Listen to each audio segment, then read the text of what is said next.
மனோஜே திருந்தினாலும் இந்த விஜயா திருந்தாத ஜென்மம் அப்படின்னு யாரெல்லாம் நினைக்கிறீங்களோ கமெண்ட் பாக்ஸில் ஒரு கருத்தை போட்டுருங்க. கூடவே நம்ம சேனலுக்கு ஒரு லைக்கை போட்டு சப்ஸ்கிரைப் பண்ணி ஒரு ஆதரவு கொடுங்க அன்பு இனிய உறவுகளே. இப்போ எப்படிங்க எல்லாத்துக்கும் காரணம் நீதானு என்னடா இந்த வார்த்தையை சொல்லலையே நம்ம விஜயா அப்படின்னு நினச்சேங்க. கரெக்டாக சொல்லி வச்சுங்க. ஒன்னால தாண்டி ஒன்னால தான் நீங்கள் படுத்துனதுனால தான் இப்படி என் பிள்ளை மேலே கம்ப்ளைண்ட் கொடுத்துட்டான் அப்படின்னு ஒரே போடுது.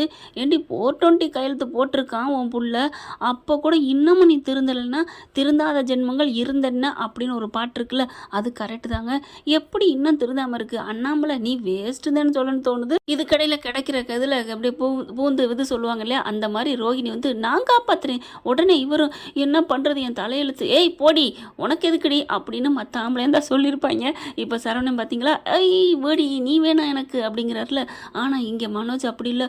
ரோகிணி வந்து கேட்டோன்னே நான் என்ன பண்ணுவேன் அப்படிங்கிறாங்க. நான் காப்பாற்றுறேன் உன்னை, நான் காப்பாற்றுறேன் அப்படின்னு சொல்லிட்டு வேகமாக கிளம்புது. பார்த்தா விஜய் நீ என்னடி காப்பாற்றுறது என் பிள்ளைய அப்படிங்கிறாங்க. வெளியில் போகிறாங்களா எல்லாரும், அந்த போலீஸ்காரங்க விரட்டுறாங்க. அந்த சமயம் அம்மா அம்மா அந்த எல்கேஜி பிள்ளைய ஸ்கூலில் விட்டுட்டு போகையில் அம்மா அம்மானு அழுகுங்கள்ல, அந்த மாதிரி தாங்க மனோஜ் சொல்லி புலம்பையில் அழுகையில் எனக்கு அதே தான் தோணுச்சு. இப்போ வீட்டுக்கு வந்துடுறாங்க. என்ன பண்ணுறது தெரியல, தவிக்குது. இங்கே ரோஹிணி எடுத்துக்கிட்டு போயிட்டு ஃபைனான்ஸ்கிட்ட பேசி கையில் காலில் விழுந்தா முடியாது மேடம் இருங்க அப்படின்னு சொல்லிட்டு இங்கே சிந்தாமணி கால் பண்ண 10 லட்சம் இதான் சாக்குன்னு கேளு அப்படிங்குது. இப்போ பணம் பேயா, ஒத்த பிள்ளை வச்சிருக்க, சொத்தா கொத்தா வச்சிருக்க, இன்னும் ஏன் இப்படி ஆசைப்படுதுன்னு தான் தெரியல. உடனே ஃபைனான்சியரும் ரோஹினிட்ட இந்த தகவலை சொல்றாரு. 10 லட்சம் கொடுத்தீங்கன்னா உன் புருஷனை நான் விடுதலை பண்ணிடுறேன், நான் வாபஸ் வாங்கிடுறேன். 10 லட்சமா 10 லட்சமா 10 லட்சமா நான் எங்கே போகிறது, பழைய மாதிரி இருந்தால் எப்படி ஆட்டத்துக்கு மாட்டத்துக்கு அப்படி இப்படி போடுன்னு சொல்லுவாங்க இல்லையா, அந்த மாதிரி ஏதாவது பண்ணிடும். ஆனால் இப்போ 10 லட்சத்துக்கு எங்கே போகிறதுன்னு தவிக்குது. இதுதான் சமயண்டி ரோஹிணி, எப்படியாவது 10 லட்சத்தை கொடுத்து எப்படியாவது உன் புருஷனை வெளில கொண்டு வந்துரு, மனோஜ் உன் பக்கம் வந்துருவான். 10 லட்சங்கிறது 10 பவன் தான், 10 பவன் கல்யாணத்துக்கு கொடுத்ததான் நினச்சிக்குவோம் அப்படின்னு நினச்சிக்கிட்டு என்ன பண்ணுறதுன்னு தெரியாமல் தவிக்குது. வேகமாக கிளம்புது. சிந்தாமணிகிட்ட போய் சொல்லுது இந்த மாதிரி அவர் கேட்டார்னு. நான் என்ன கண்ணு பண்ண முடியும், கொடுத்துரு 10 லட்சத்தை கொடுத்து உன் புருஷனை உன் பக்கம் இழுத்துரு அப்படி சொல்ல என்ன பண்ணுது, அவங்க அம்மாவுக்கு போயிட்டு வேகமாக அம்மாட்ட கால் பண்ணலான்னு பார்த்தா எடுக்க மாட்டேங்குது. நேராக போயிட்டு அம்மா எனக்கு ஒரு 10 பவன் நகை கொடு அப்படி சொல்ல, எதுக்குடி இப்போ, எனக்கு வேணும், எனக்கும் என் புருஷனுக்காக தான் நான் வச்சுருக்கேன், ஆமாடி அந்த நகையை கொடு, உடனே ஏதாவது பண்ணணும் அப்படிங்கிறாங்க. இல்லடி அது ஊரில் இல்லை, எங்கே ஊரில் இருக்குது, அது பேங்கில் இருக்குடி, ஐயோ இப்போ நான் என்ன பண்ணுவேன், அந்த காசை வச்சு எப்படியாவது நான் மனோஜை வெளியில் எடுக்கணும் அப்படிங்கிறாங்க. அது எப்படியும் ஒரு 2 நாள் ஆகும்டி, அதை எடுக்கணும், அப்புறம் அதை விற்கணும், அடகு வைக்கணும் அப்படிங்கிற, போமா ஏன் நகை உனக்குத்தான்னு சொல்லிட்டு கடைசியில் எனக்கு இல்லாமல் பண்ணிட்டேன், இப்போ என்ன பண்ணலாம் அப்படின்ட்டு டக்குன்னு யோசனை தோணுது. அதாவது அவங்க புருஷனோட அண்ணன் இருக்கார் இல்லையா, அவங்களுக்கு கால் பண்ணுறாங்க. எங்கே இருக்கீங்க அப்படின்னு சொல்லிட்டு, நாங்கள் இங்கே தாம்மா ஆஸ்பத்திரிக்கு வந்திருக்கோம்மா, ஆஸ்பத்திரியில் தாம்மா இருக்கிறோம் அப்படின்னு சொல்ல, உங்களை நான் உடனே பார்க்கணும் அப்படிங்குது. சரின்னு சொல்லிட்டு வர சொல்கிறாங்க. அங்கேயும் போயிடுது. ரோகிணி எல்லா விஷயத்தையும் சொல்லுது. சொன்னாக்கையோட எதுக்குமா இப்போ 10 லட்சம், என் புருஷன் எனக்கு வேணுங்க, எனக்கு வேணும் அப்படின்னு சொல்கிறாங்க. சரி இப்போ என்ன பண்ணணும், எனக்கு தான் அன்றைக்கி தரேன்னு சொன்னீங்கல்ல அதை கொடுங்க அப்படின்னு சொல்ல, அப்படி பார்க்குறாங்க. சும்மா கொடுக்குறக்கு நாங்கள் என்ன ஏமா அந்த சோனகிரியா என்ன, அன்னைக்கு உன் மேலே இறக்கப்பட்டு வந்தோம், இப்போ உனக்கு தேவைன்னு வர்றியா, இருடி இந்த சந்தர்ப்பத்தை நாங்கள் பயன்படுத்திக்கிறோம் அப்படின்னு மனசில் நினச்சிக்கிட்டு அந்த அம்மா தாங்க நினைக்குது. உண்மையில் லேடிஸ் தாங்க இந்த மாதிரி என்னமெல்லாம் நினைப்பாங்க பெரும்பாலான இடத்துல. ஆனால் ஒரு சிலர் நல்லவங்களும் இருப்பாங்க. இப்போ என்ன பண்ணுறாங்க, சரிம்மா 10 லட்சம் தர்றோம் இல்லைன்னு சொல்லலை, ரொம்ப தேங்க்ஸுங்க கொடுங்க அப்படிங்கிறாங்க. இப்போ தான் நாங்கள் எடுத்தோம், எங்களுக்கு இவருக்கு ஆப்ரேஷனுக்கு தேவை, இன்னும் செலவுக்கு முக்கியம்னு சொல்லிட்டு இப்போ தான் ஒரு 12 லட்சம் எடுத்தாந்துருக்கோம், இந்தா உனக்கு 10 லட்சம் தானே தேவை அப்படின்னு சொல்லி எடுக்கிறாங்க. 10 லட்சத்தை பார்த்தோன்னே ரோஹிணிக்கு அவ்வளோ ஒரு சந்தோஷம். கொடுங்க கொடுங்க கொடுங்க அப்படின்னு சொல்லி கேட்க, இருமா இரு, எப்படி உடனே உனக்கு நாங்கள் தருவோம், இதை கொடுத்துட்டு எங்களுக்கு என்ன புண்ணியம், என்னங்க அன்னைக்கெல்லாம் அப்படி பேசுனீங்க, அன்னைக்கு அப்படி பேசணும், அன்னைக்கு நீ எப்படி பேசுன, இன்னைக்கு அப்படியே மாறி வந்து பேசுகிற, அப்போ என் சூழ்நிலை அப்படி பேசிட்டேன், தெரியாமல் தப்பு பண்ணிட்டேன், மன்னிச்சுக்கோங்க அப்படின்னு ரோஹிணி சொல்ல, ஓ உனக்குன்னா ஒரு சூழ்நிலை எங்களுக்குன்னா சூழ்நிலை இல்லை அப்படித்தானே, இல்லைங்க பழி வாங்காதீங்க நேரம் பார்த்து ப்ளீஸ் அப்படின்னு சொல்ல, ஏதாவது ஒன்று தான் உனக்கு கிடைக்கும், உனக்கு மனோஜா இல்லை கிருஷா அப்படின்னு சொல்ல, அப்படி தூக்கி வாரி போடுது.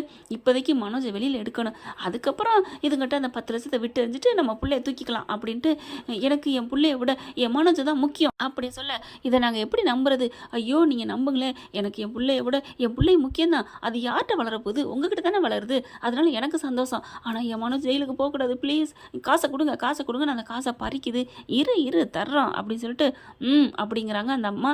உடனே அவரும் ஏய் பாவண்டி, என்ன பாவமா, நம்மளை எப்படி அலக்கழிச்சா, நம்ம என்ன பண்ணோம், அந்த பிள்ளைய வளர்க்க போகிறோம், சொத்து பூரா 2 பங்கு நம்ம பங்கு, அவள் புரிச்ச மட்டும் பங்கு 2 சேர்த்து அவள் பிள்ளைக்கு தானே வரும்னு சொன்னோம், கேட்டாளா, இப்போ மட்டும் என்ன அப்படின்னு தனியாக கூட்டி கொண்டே வச்சு புருஷங்கிட்ட குசு குசுன்னு தலை என்ன மந்திரன்னு சொல்லுவாங்க இல்லையா, அதை சொல்லுது. எத்தனை பேர் குடியை கெடுத்திருக்கும் இந்த ரோகிணி, இப்போ இந்தம்மா மட்டும் விடுமா என்ன, சரி இப்போ என்ன பண்ணலாம், கையெழுத்து வாங்குங்க அப்படின்னு சொல்ல, பத்திரத்துக்கு எங்கடி போகிறது, அட எம்டி பேப்பரில் வாங்க, ஸ்டாம்பு ஒட்டிக்கலாம் அப்படின்னு சொல்லிட்டு பேப்பரை வாங்குறாங்களா. இல்லை எதுக்கும் இவளை நம்ப முடியாதுன்னு வெளியில் வேகமாக போகுது, இந்த அம்மாவே போகுது, பத்திரத்தை வாங்கிட்டு வருது. எங்கே போகிறாங்க, இருமா வெயிட் பண்ணு நேரம் இல்லை, அட இருமா அப்படின்னு சொல்லிட்டு காசு அந்த பத்திரத்தை வாங்கிட்டு வந்து இதில் கையெழுத்து போடு, உனக்கு பணம் தர்றோம். கையெழுத்தா எதுக்கு, என்னமோ உன் கோடி ரூபா சொத்தை நாங்கள் கேட்குற மாதிரி எதுக்குங்கிற, போடு, உனக்கு வேணுமா வேணாமா, 10 லட்சம் சும்மாவா இருக்குது, 10 பைசா உனக்கு கிடைக்குமா, ரோட்டில் போய் உட்காந்தாலும் அப்படி சொல்ல, என் நேரண்டி இருங்க. அப்போவும் இந்த ரோகிணி திருந்தலைங்க, கையெழுத்தை போட்டு கொடுக்குது, பணத்தை கபக்குன்னு வாங்குது. இங்கே பார், கையெழுத்து போட்டிருக்க, பேச்சு கீச்சு மாறுனேன், ஐயோ நான் அதெல்லாம் மாற மாட்டேன் அப்படின்னு சொல்லிட்டு அங்கேருந்து கிளம்புது. எப்படி அப்படின்னு சொல்லி அவங்க பொண்டாட்டி சொல்ல, சரியான காரிய ஆஸ்திரடி நீ, அவள் எப்படி பண்ணாலும் அதே மாதிரி பண்ணிட்டா பின்ன என்னங்க, முள்ளானதை எடுக்கணும், நம்ம பாசத்தால் பிள்ளைய கேட்டோம், அவள் தர முடியாதுன்னு சொல்லிட்டா, ஆண்டவன் நம்மக்கிட்டே வர வச்சுட்டான் பார்த்தீங்களா. ஆனால் இவளாம் இன்னும் திருந்த மாட்டாங்க, புருஷனும் இல்லை பிள்ளை இல்லை வந்து எங்கெங்கன்னு அலைவா பாருங்களேன். சரி விடு, அதை பற்றி நம்ம அடுத்தவங்களை பற்றி நம்ம ஒன்றும் சொல்லக்கூடாது, அதை ஆண்டவன் பார்த்துப்பான் அப்படின்றாரு. அதுக்கப்புறம் இந்த அம்மா வேகமாக கொண்டு ஓடுதுங்க, அந்த ஃபைனான்சியர்கிட்ட கொண்டு போய் அப்படியே கொண்டு இருந்தாங்க 10 லட்சம் மூச்சு வாங்க கொடுக்க ஆச்சரியப்பட்டு போகிறாரு. என்ன இது 10 லட்சத்தை உடனே கொடுத்துட்டா அப்படின்ட்டு, இருமா உட்காரு இருங்க அப்படின்னு ஒருத்தவங்கள்ட்ட சொல்கிறாங்க, இவங்களுக்கு கூல்ட்ரிங்க்ஸ் கொடுங்க குடிக்க அப்படின்னு சொல்லிட்டு, இருமா நானே போய் வாங்கிட்டு வரேன் அப்படின்னு அங்கிட்ட எடுத்துகிட்டு வர போகிற மாதிரி போயிட்டு சிந்தாமணி கால் பண்ண, அங்கே அடங்கி உடங்கி போய் கிடக்கு. மீனா வான் பண்ணிட்டு போயிருக்கு, ஆளுகள்லாம் போய் கூட்டிகிட்டு போய் தான் பண்ணுறாங்க, ஒழுங்கு மரியாதை வாபஸ் வாங்க வைக்கல, உன் பதவியிலேருந்து எல்லாமே நீ அசிங்கப்பட்டு போவேன்னு மிரட்டிட்டு போயிடுறாங்க லேடிஸோட போய் சேர்ந்துட்டு. அதனால் போய் கேஸை வாபஸ் வாங்கலாம்னு நினச்சிட்டு இருக்கல, ஃபைனான்சியர் அடிக்கிறாரு, இந்த மாதிரின்ட்டு. ஓ பணத்தோட வந்துட்டாளா, சரி கேஸை வாபஸ் வாங்கலாம், இங்கே எனக்கு நெருக்கடி இருக்குது, பணத்தை வாங்கி பத்திரமா வைங்க அப்படின்னு சொல்ல, ஓகே மேடம் அப்படிங்கிறாங்க. அதுக்கப்புறம் பணத்தையும் வாங்கிடுறாங்க. நான் வாபஸ் வாங்கிறேன், நீங்கள் கிளம்புங்க, இல்லை நீங்கள் வாங்க வந்து வாபஸ் வாங்குங்க அப்படின்னு ரோகிணி சொல்ல, ஆனால் உண்மையிலே 10 லட்சம் காசுக்காக இது வாபஸ் வாங்க வரலங்க, இந்த மீனா கொடுத்த தொந்தரவுல பயங்கரமான கிடுக்குப்படியில் தான் வாபஸ் வாங்க சொல்லியிருக்கு இந்த சிந்தாமணி. வந்துடுறாங்க, வந்துட்டு வாபஸும் வாங்குறாங்க. ரோகிணி பின்னாடியே வருது, வந்த கையில் வாபஸ் வாங்கிறாங்களா. மனோஜை விடுதலை பண்ணிடுறாங்க. மனோஜ் அப்படின்னு சொல்லிட்டு வேகமாக கட்டி பிடிக்க, மனோஜும் அப்படியே ஒன்றும் சொல்லாமல் இருக்க, விஜயா பார்க்குது, ஏய் விடுறி என் பிள்ளைய விடுறி அப்படின்னு சொல்ல, நான் கூட்டியாந்துருக்கேன் என் புருஷனை, நீங்களா கூப்பிட்டு வந்தீங்க அப்படின்னு சொல்ல பார்க்குது விஜயா. இங்கே என்ன பார்த்தா, என்ன சார் எதுக்கா நீங்கள் விட்டுருக்கீங்க அப்படின்னு விஜயா வந்து இங்கே கேட்க, ஏம்மா கேஸை கொடுத்தவங்க வாபஸ் வாங்குறாங்க, விடுறோம் அவ்வளோதான் அப்படின்னு சொல்லிடுறாங்க. மனோஜ் பார்க்குறாங்க, மனோஜ் ஒன்றும் இல்லையடா, உனக்கு ஒன்றும் இல்லைடா, உன்னை கவலைப்படாதடா அப்படின்னு சொல்ல, அப்படியே கையை தட்டி விட்றாரு. என்னடா தட்டி விட்ற அம்மாவை, என்னை யார் காப்பாற்றினது அப்படின்னு சொல்லிட்டு ரோஹிணியை பார்க்குறாரு. என்னை ரோஹிணி தான் காப்பாற்றினான், எனக்கு இனிமேல் ரோஹிணி தான் எல்லாம், பரவாயில்ல என்ன பொய் சொன்னா அவ்வளோதானே, நான் பார்த்துக்கிறேன் அப்படின்னு சொல்லிட்டு அப்படியே நிற்கிறாரு. நிற்கையிலே வா ரோஹிணி அப்படின்னு கையை பிடிக்க, உடனே சந்தோஷம் தாங்கலை, வா மனோஜ் அப்படின்னு சொல்லிட்டு கையை பிடிச்சிட்டு 2 பேரும் கிளம்புறாங்க. அப்போ தாங்க மீனாவும் முத்தும் வராங்க. ஏன்னா சிந்தாமணி சொல்லிடுது, இன்னும் 1/2 மணி நேரத்தில் நீ வாபஸ் வாங்கலை நான் ஸ்டேஷனுக்கு வருவேன், இந்த கம்ப்ளைண்ட்டை கொடுப்பேன்னு வராங்களா. கரெக்டாக சிந்தாமணி நின்றுட்டுருக்கு, மீனாவும் முத்து வராங்க. பார்த்தா மனோஜ் வெளியில் வராரு. மனோஜ் வெளில பார்த்துட்டு முத்துவும், டேய் விட்டுட்டாங்கடா, போடா, என்ன ரொம்ப பெருசாக பாசம் இருக்க மாதிரி பேசுகிற, என்ன என் ரோஹிணி தான் வெளில எடுத்திருக்கா, என்னது ரோஹிணி எடுத்திருக்காளா அப்படின்னு சிந்தாமணிகிட்ட வர்றாங்க மீனாவும் முத்துவும். என்ன டபுள் கேம் ஆடுறியா, இப்போ யாருக்கா கேஸை வாபஸ் அவங்க வச்ச சொல்லு அப்படிங்கல, நீ சொல்லித்தான் இப்போ என்ன அப்படின்னு சொல்ல. ஆனால் மனோஜ் வெளில போயிடுறாருங்க. அவங்க அம்மா பின்னாடியே போகுது, டே மனோஜ் அப்படின்னு சொல்லிட்டு, விடுங்க யாருமே எனக்கு தேவையில்லை, அந்த சொத்து பத்து எல்லாத்தையும் நீங்களே வச்சுக்கோங்க, எனக்கு ரோஹிணி மட்டும் போதும் அப்படின்ட்டு போகிறாரு.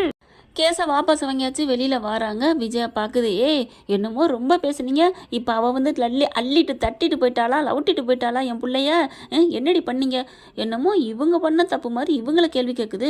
சிந்தாமணியும் ஃபைனான்சியர் வராங்க. கேஸை வாபஸ் வாங்கிட்டேன், பணம் எங்களுக்கு வந்து ஆகணும் சரியா அப்படின்னு சொல்லிட்டு சிந்தாமணி திரும்ப அப்படி பார்க்குது. மீனா, நீ இப்போ யாருக்கா கேஸை வாபஸ் வாங்கின, எனக்கு தெரிஞ்சு ஆகணும் அப்படி சொல்ல, நீ சொல்லித்தான் வாபஸ் வாங்கின, இதில் என்ன இருக்குது அப்படி சொல்ல. அப்படி விஜயா பார்க்குது, என்ன சிந்தாமணி இங்கே நடக்குது, ஆமாம் மீனா சொல்லி தான் வாபஸ் வாங்கினேன், வேற ஒன்றும் இல்லை அப்படின்னு சொல்ல, அப்போ அவள் சொல்லிட்டு போகிறா, அதுக்கு நாங்கள் என்ன பண்ண முடியும், அதை நீங்கள் ரோஹினிட்டே கேட்டுக்கோங்க, எனக்கு ஒன்றும் தெரியாது அப்படின்னு சொல்லிட்டு போயிடுறாங்க. ஃபைனான்சரும் அதே மாதிரி எனக்கு பணம் வந்தாகணும் அப்படின்ட்டு போயிடுறாங்க. பார்க்குறாங்க, இப்போ என்ன பண்ணுறது ஒன்றும் புரியலையே அப்படின்னு சொல்லிட்டு வேகமாக சிந்தாமணி என்ன பண்ணுது, அங்கே போகுது. விஜயா இருந்துட்டு என் புள்ள போயிட்டான்னு கடந்து துடிக்குதுங்க. இங்கே மீனாவும் முத்துவும் இல்லை இதில் ஏதோ நடந்திருக்கு அப்படிங்கிற இங்கே வெளியில் என்ன பண்ணுறாங்க, டேய் 10 லட்சம் ஆதாயம் அப்படின்னு சொல்லிட்டு காசை வாங்கி பைக்கில் வச்சுட்டு 2 பேர் வெளில போகுதுங்க. என்னமோ ரோஹினிட்ட காசு வாங்கியிருக்கா, காசை வாங்கிட்டு தான் எல்லாம் பண்ணியிருக்காளா அப்படின்னு சொல்லிட்டு சிந்தாமணி விடக்கூடாதுன்னு ஃபாலோ பண்ணிட்டு போகிறாங்க. நம்ம முத்துவும் மீனாவும் வீட்டுக்கும் கூப்பிட்டு போயிடுறாங்க. வாங்க மாப்பிள்ள அப்படிங்கிறாரு இவங்களால் அப்படின்னு அவங்க அம்மா கூப்பிடுறாங்க. மனோஜால் மாமியான்னு ஏற்றுக்க முடியல, இருந்தாலும் உட்காடுறாங்க. டேடி அப்படின்னு காலை வந்து பிடிக்கிறாரு. இவருக்கு ஏற்றுக்க முடியல, இருந்தாலும் பரவாயில்லன்னு அப்படியே உட்காந்துருக்காங்க. மனோஜ், ஏன் மனோஜ், அவன் நம்ம பிள்ளை தான், நீ கவலைப்படாத, நமக்காக அவன் நல்ல உயிரை கூட கொடுப்பான், நல்ல பாரேன் அப்படி சொல்ல அப்படியே பேசாமல் அப்படியே குனிஞ்சு உட்காந்துருக்காரு. உனக்காக நான் துடிச்சு எவ்வளோ கஷ்டப்பட்டிருக்கேன் தெரியுமா, 10 லட்ச ரூபா ரெடி பண்ணி கொடுத்துருக்கேன் தெரியுமா அப்படிங்கிற நிமிந்து பார்க்குறாங்க. ஆமாம் மனோஜ், நீ தான் எனக்கு முக்கியம்னு இப்பாவது புரிஞ்சுக்கிட்டியா அப்படின்னு சொல்ல சிந்தாமணி வருதுங்க. சிந்தாமணியை பார்த்தோன்னே செம்ம காண்டாகிறாரு. இவங்களே இங்கே வர சொன்னேன், இவங்க ஏன் இங்கே வரணும் அப்படிங்கிற, இது ஏன் வீடுப்பா அப்படின்னு சொல்ல ரோஹிணியை பார்க்குறாரு. ஆமாம் இது ஏன் வீடு தான், அவங்க வீடு தான், அவங்க எனக்காக கொடுத்துருக்காங்க, என்ன ரோஹிணி நடக்குது அப்படின்னு சொல்ல, நீ பாருங்க அவங்களே கம்ப்ளைண்ட் கொடுத்து அவங்களே வாபஸ் வாங்குவாங்களா, நான் 10 லட்சம் ஃபைனான்சர் வாங்கினா நான் என்ன பண்ண முடியும் அப்படின்னு சிந்தாமணி சொல்லுது. இங்கே பாரு மனோஜ், ரோஹிணி புரிஞ்சுக்க மாதிரி சொல்லு, நீ 10 லட்சம் கொடுத்ததுனால மட்டும் அவன் எதுவும் ஒன்றும் வாபஸ் வாங்கலை, நான் வந்து சொல்லி கெஞ்சி கேட்டேன், அதனால தான் உனக்காகத்தான் நான் கெஞ்சி கேட்டேன் தெரியுமா அப்படின்னு சொல்ல, மனோஜ் சிந்தாமணி ஆண்டி ரொம்ப நல்லவங்க, எனக்காகத்தான் அவங்க எல்லாம் பேசினாங்க, 10 லட்சத்தை பிடுங்கிட்டு விட்டா இதில் வேற இவங்களுக்காக பேசினாங்களாம். ரோஹிணி ஒரு கூமிட்டே அந்த நிமிஷத்தில் இருக்குது. சரி ரோஹிணி கண்ணு நான் வர்றேன் அப்படின்னு சொல்லிட்டு ரோஹிணி இங்கே சிந்தாமணி வெளியில் போகிறாங்க. வெளியில் போயில ஃபோன் வருது, பேசிகிட்டு இருக்காங்க. மீனா தாங்க ஃபோன் அடிக்கிறாங்க.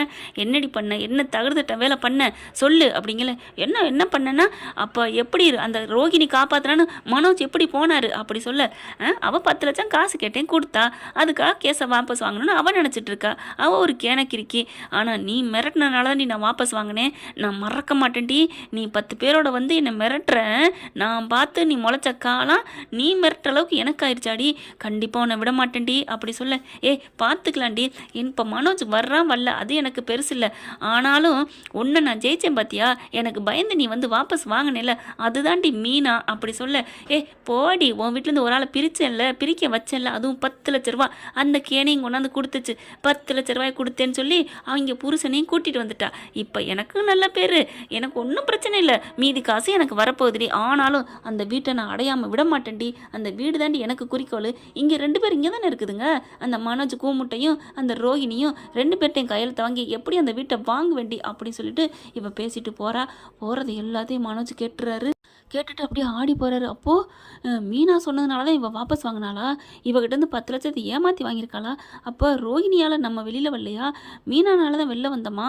அப்போ இது நாள் வரைக்கும் ரோஹிணியும் சிந்தாமணி தான் திட்டம் போட்டு பழி வாங்கிட்டு இருக்காங்களா அப்படின்னு அப்படியே ஒரு தலை சுற்றுது. அதுக்கப்புறம் அங்கேருந்து கிளம்ப போயில ரோஹிணி வந்துடுது. மனோஜ் எங்கே போகிற அப்படின்னு கேட்க, நான் எங்கள் வீட்டுக்கு போகிறேன். உங்கள் வீட்டுக்கா, என்ன இனிமேல் அங்கே போக மாட்டேன், இங்கே தான் இருப்பேன்னு சொன்னியே மனோஜ். ஆமாம் சொன்னேன், அதுக்காண்டி என் வீட்டை விட்டுற முடியுமா, என் அம்மா எனக்கா அங்கே துடிச்சிட்டு இருக்கும் தெரியுமா தெரியாதா, ஃபோன் மாற்றி ஃபோன் பேசி பண்ணிக்கிட்டே இருக்குது விஜயா. இங்கே பார் எத்தனை வாட்டி பண்ணியிருக்குன்னு எங்கள் அம்மா 250 வாட்டி பண்ணிருச்சு, என் மேலே அவ்வளோ உயிராக இருக்குது, நான் விட்டுட்டு ஏன் இங்கே வந்திருக்கணும் அப்படி சொல்ல, என்ன மனோஜ் உனக்கா 10 லட்சம் கொடுத்துருக்கேன் மனோஜ், அடி போடி கிறுக்கி, யார் சொன்னா, நீ 10 லட்சம் கொடுத்தது ஏமாந்திருக்க, என்ன மனோஜ் சொல்கிற, ஆமாம் உங்ககிட்ட 10 லட்சம் வாங்காட்டியும் என்னை வாபஸ் வாங்கி விடுதலை வாங்கி வச்சுருப்பாங்க, என்ன சொல்கிற, ஆமாடி ஆமாம், நீ ஒரு கிறுக்கியாக இருந்தால் நான் என்ன பண்ண முடியும், என்னை காப்பாற்றினது முத்துவும் மீனாவும் அப்படின்னு சொல்லிட்டு அந்த சிந்தாமணி ஃபோனில் பேசுனது அப்படியே சொல்கிறாங்க. அடி பாவி என்ன ஏமாத்திட்டாளா அப்படின்னு நினச்சிட்டு சரி இப்போ சமாளிப்போம் அப்படின்ட்டு, இங்கே பாரு மனோஜ், இருந்தாலும் நான் 10 லட்சம் ரெடி பண்ணி கொடுத்தேன்ல அப்படி சொல்கிறாங்க. நீ கொடுத்தாலும் என்னை விடுதலை எடுத்திருக்க மாட்டா, வெளியிலலாம் வாபஸ் வாங்கியிருக்க மாட்டா, மீனா போய் அங்கே பயங்கரமான பிளாக்மெயில் பண்ணி அவங்கள டார்ச்சர் பண்ணதுனால தான் என்னை வாபஸ் வாங்கியிருக்கா, என்னை வெளில எடுத்திருக்கா, நான் கூட நீ தான் எடுத்தேன்னு ரொம்ப பெருமைப்பட்டேன், நீ ஒரு ஏமாந்தவ தானே, என்னை ஏமாத்தினில்ல, அதான் ஆண்டவன் உடனே ஏமாத்திருக்கான், நான் கிளம்புறப்பா சாமி அப்படின்னு கிளம்புறாங்க. நீ இந்த சிந்தாமணி கூட சேர்ந்துட்டு எவ்வளோ பண்ணியிருக்கிற, இல்லை மனோஜ் மனோஜ் இல்லை மனோஜ் ப்ளீஸ் மனோஜ், உனக்கா நான் 10 லட்சம் இழந்திருக்கேன் மனோஜ், உனக்கா நான் என் வாழ்க்கையை இழந்திருக்கேன்டி, என் வாழ்க்கையை போச்சுடி, என்னை விடு அப்படின்னு சொல்லி கையை பிடிச்சி தடுக்கிறாரு. அந்த பிள்ளைங்க வந்து டேடி டேடின்னு கூப்பிட, சீச்சி யாருக்குடா டாடி அப்படின்னு அங்கேருந்து கிளம்பிடுறாருங்க. கிளம்பி இங்கே வீட்டுக்கு வராரு. அம்மா அப்படின்னு கூப்பிட விஜய் அழுதுகிட்டே கிடந்தது. மனோஜ் அப்படின்னு ஓடி வந்து கட்டி பிடிக்குதுங்க. இங்கே எப்படிரா நீ என்னை விட்டு போன, என்னை மன்னிச்சிருமா, நான் அவள் தான் எடுத்தான்னு நினச்சேம்மா, ஆனால் அவள் எடுக்கலம்மா, என்னடா சொல்கிற, ஆமாம்மா என்னை எடுத்தது அப்படின்னு முத்து மீனாவையும் பார்க்குறாங்க. முத்துவை போய் கட்டி பிடிச்சிக்கிறாரு. என்னை மன்னிச்சிருடா முத்து, நீங்கள் தான்டா, நீங்கள் இல்லைன்னா நான் வெளில வந்திருக்க முடியாதுங்கிறத தெரிஞ்சுக்கிட்டேன்டா அப்படின்னு சொல்ல, என்ன மனோஜ் எப்படி தெரியும் அப்படின்னு கேட்க, எப்படி தெரியுமா, அந்த சிந்தாமணி பேசுனதை நான் கேட்டேன்டா அப்படின்னோன்னு அண்ணாமலை பார்க்குறாரு. இப்பாவது புரிஞ்சுக்கிட்டியா விஜயா, பாரு சிந்தாமணி எவ்வளோ வேலை பண்ணியிருக்கா அப்படிங்கல அப்படியே ஆடி போகிறாங்க. நிஜமாவோட மனோஜ், ஆமாம்மா காதார கேட்டேம்மா, ஆனால் இந்த ரோஹிணி 10 லட்சம் கொடுத்துருக்காதான், ஆனால் அவட்டையும் 10 லட்சம் வாங்கியிருக்கா, ஆனால் அது வாங்கினாலும் அவள் வாபஸ் வாங்கியிருக்க மாட்டாமா, மீனா வந்து பயங்கரமாக மிரட்டியிருக்காங்க, அதனால தான் என்னை வாபஸ் வாங்க வச்சிருக்காம்மா எனக்காக அப்படின்னு சொல்ல, அப்படியே பார்க்குறாங்க. அப்படியே அப்போ தாங்க வெக்கி தலை குனியுது விஜயா. அண்ணாமலை பார்க்குறாரு. பார்த்துக்கிட்டியா, நீ வந்து கரிச்சு கொட்டினியே, உங்களால் தான் பார்த்தில்ல, இப்போ இவங்கனால தான் உன் பிள்ளை இப்போ வந்து நிற்கிறான் அப்படிங்கல, என்னை மன்னிச்சிருங்க அப்படின்னு சொல்ல, மன்னிப்பு அவங்ககிட்ட கேளு அப்படிங்கல, முத்துவை பார்த்து என்னை மன்னிச்சிருடா அப்படிங்கிறாங்க. அப்படியே மனோஜ் பார்க்குறாரு. என்னை மன்னிச்சிருடா, நானுமே உன்னை தப்பாக நினச்சிட்டேன்டா, நீங்கள் மட்டும் இல்லைன்னா நான் இன்னும் உள்ளார தாண்டா கடந்திருப்பேன், ஆனால் அதுக்கு சரியான பணப்பேயா இருக்குதுங்கடா, அந்த சிந்தாமணி கூட இவத்து நாள் கூட்டு வச்சுட்டு 2 பேரும் சேர்ந்தாண்டா சதி பண்ணியிருக்காங்க அப்படின்னு சொல்ல, நான் தான் அன்னைக்கே சொன்னேனே அப்படிங்கிறாங்க முத்து மீனாவும். இப்போ நம்ம ஆள் ரோஹிணிக்கு பணமும் போச்சு, மனோஜும் போச்சு, உள்ளதும் போச்சு, உள்ள கடாண்டு தலையில் கையை பிடிச்சிட்டு ஆன்னு வீதியில் உட்காந்துட்டு இருக்காங்க. போச்சே எல்லாம் போச்சே ஐயோ அப்படின்னு சொல்லி உட்காந்துட்டு இருக்காங்க. அம்மா வந்து தோள்பட்டை தொடுறாங்க. அம்மா சொல்கிறத இன்னைக்காவது கேளுடி, இப்போவும் உனக்கு நான் நல்லதாண்டி சொல்லுவேன் போ அப்படின்னு சொல்லிட்டு கத்திக்கிட்டு உட்காந்துட்டு இருக்காங்க. தம்பி அவங்க பையனும் வந்துட்டு, அம்மா நான் சொல்கிறத கேளுமா அப்படிங்கல, யாருமே பேச்சை நான் கேட்கல, நான் ஏமாந்துட்டேன், நீங்கள் எல்லாம் போங்க அப்படின்னு தலையை பிடிச்சிக்கிட்டு பிச்சுக்கிட்டு இருக்குங்க. இன்னும் கொஞ்ச நாள் போனால் ஞங்க தான் ஆக போகுது. இது மட்டும் ஆகக்கூடாதுங்க, அந்த மனோஜ் விஜயாவும் ஆனால் பார்க்கவே சூப்பராக தானங்க இருக்கும். பார்க்கலாம் என்ன நடக்க போகுதுன்னு. இப்படியும் போக வாய்ப்புகள் இருக்கு. Thank you friends. இந்த வீடியோ உங்களுக்கு பிடிச்சிருந்தா தயவு செய்து லைக் பண்ணுங்க. இன்னும் அப்டேட்ஸ்க்காக சேனலை சப்ஸ்கிரைப் பண்ண மறக்காதீங்க. நம்ம கிட்ட இருக்க எல்லா சேனல்ஸோட லேட்டஸ்ட் வீடியோ அப்டேட்ஸ்க்காக மேல ரைட் சைட்ல காட்டுற லிங்கை கிளிக் பண்ணி வாட்ஸ்அப் குரூப்ல ஜாயின் பண்ணுங்க. உங்களிடம் விடைபெறுவது நான் உங்கள் மெஹர்.